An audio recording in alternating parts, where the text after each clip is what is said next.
So move number 1 is the half break. Half break with counts 5, 6, 7, 8, 1, 2, and 3. Or with explaining what the steps are, it is step, step, kick, ball change. Or with the scouts, I kind of do a little hoop, ba, do, da, da. Yeah. If it's not clear, people scat in different ways, but that's how Yossef does it. That's what came to me right now. Yeah.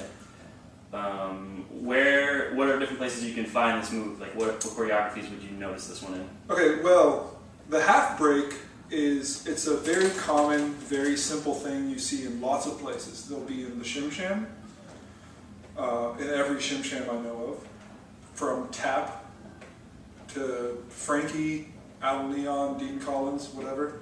It's in various places in the Big Apple. I'm going to say, off the top of my head, I'm not really sure, but it's probably in the Tranky Do. It's in the new do and the jive thing. It is just a very common movement. Yeah, sweet. And then, what was our last question? Yeah, can you talk about some of the different ways people play with it rhythmically? Yeah, if you don't mind. This is actually the half break. I'll show 2 different ways, sort of a straight version and a kind of jazzed up version. So the very straight version is what I showed before, where it's 8, 1, 2, and 3, where you kind of get this rhythm of, or really straight ha, ha, hoop, da, da. So one thing that people do to jazz it up is get 8, 1, 2, and 3. And that's a little thing called pushing, where you move that 2 a little earlier. So instead of 8, 1, 2, and 3, it's 8, 1, 2, and 3. You can kind of get a little lift from it. The scatting, it changes from doop da, hoop da da to hoop ba doop da da. Yeah. Interestingly, I think this is actually the reason that this project came into my head is because I'm pretty sure when I watched Josh Welter explain the do and the jive choreography on YouTube, or not explain it so much as just do it. I was like stuck and I couldn't understand what this rhythm was or what this move was. And then Yossef was like, "Oh, it's a half break," and I was like, "Of course it's a half break," but I couldn't see it because it was a little bit different here.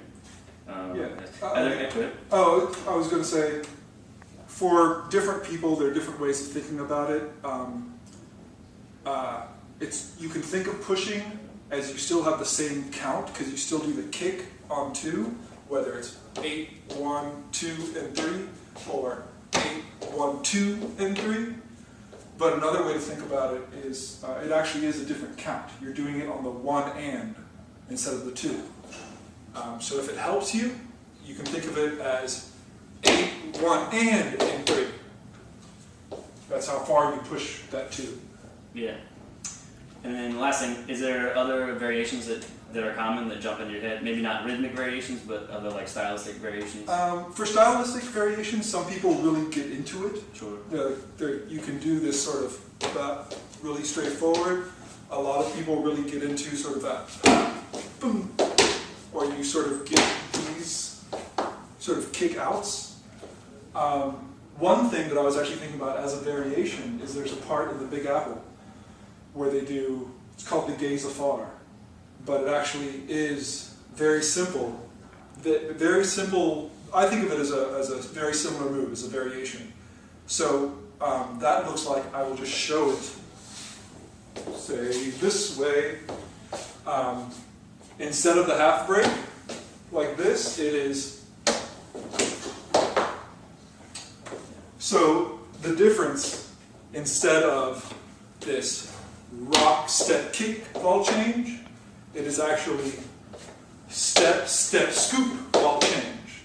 But it's still the same sort of scat, the same sort of rhythm, whether it's ha, ha, da, da, da, or ha, ha, da, da, da. Same thing. And I really appreciate that. I like that. Yeah, that's what's up. Sweet. So that is the dance nerdiest breakdown of the half break that I think you can find on the internet, from my research at least. Now we're going to show in a separate clip the view from the back of the vanilla version and maybe some of the other spicy versions. Yeah.